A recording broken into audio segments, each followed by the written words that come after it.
Meron nga pala tayong binalikan dito sa Bulian Silang Cavite dahil sa kanilang Dubai Chewy Cookie na sobrang sarap at sulit. At isang kagat pa lang, alam mo nang mapapa-order ka ulit. Guys, oh.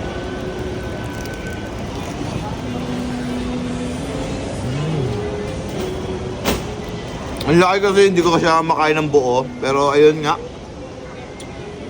Panalo. So yun na nga guys, no? Nandito nga po pala tayo ngayon sa Bulian Silang Cavite. At dito nga lang din po pala yan sa Dubai Chewy Cookie kung saan masarap ng binibenta. Yan guys, oh. Napakamura lang neto guys. At hello ate. Hello po. Bagong pwesto to te ah. Yes po. At ayun ate, no? Magkano nga po pala ulit sa mga presyo netong tinda nyo po? Okay, for 1 piece po, we have 70 pesos po. For 4 piece naman po is 270. Then for 3 piece naman po is 205 po. At bukod doon ate, ano may pagmamalaki mo rito te? Ayun po, ang mapagmamalaki lang po ng Shammer Sweets po is made with real pistachio cream, real katayfi, and made with love po talaga siya. Ayun no, with love pa pala no. Pero ayun nga no, bukod dito te sa tinda nyo po, ano pa po ang meron? Meron po kaming cookies, hindi lang po siya available today, pero ito po. At ayan yun no. Yes po. Yung classic po natin is 30 pesos po with 70 grams po siya. Double choco po is 70 grams din po, 40 pesos po. Yung regular pistachio naman po, meron po siyang pistachio cream katulad sa Dubai Chewy Cookie po namin ng katayfi sa loob. 50 pesos po siya, 80 grams naman po. Sa double choco pistachio naman po is 80 grams po and 55 pesos naman po. At ayun ate no, saan po pala to matatagpuan? Ito po, sa New Star Bulihan po, kahilera po ng Benz po. Ben Halo-Halo no. At eto no, kung makikita nila. Tapos eto na yun guys oh. At ayun ate, ano pala yung loob ng Dubai Chewy Cookie niya po?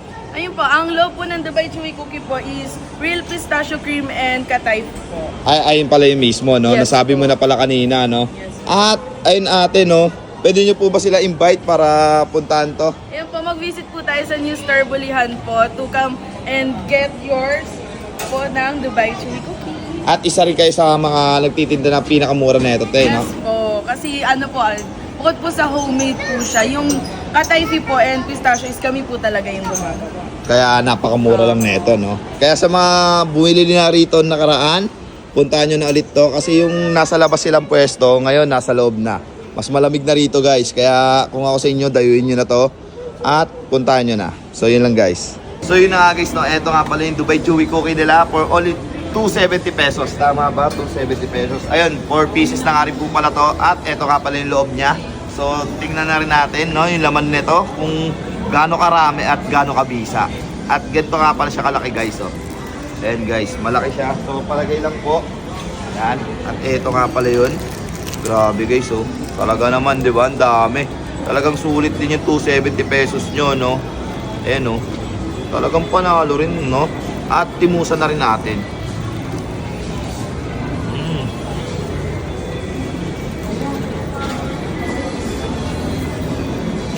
Ang sarap talaga.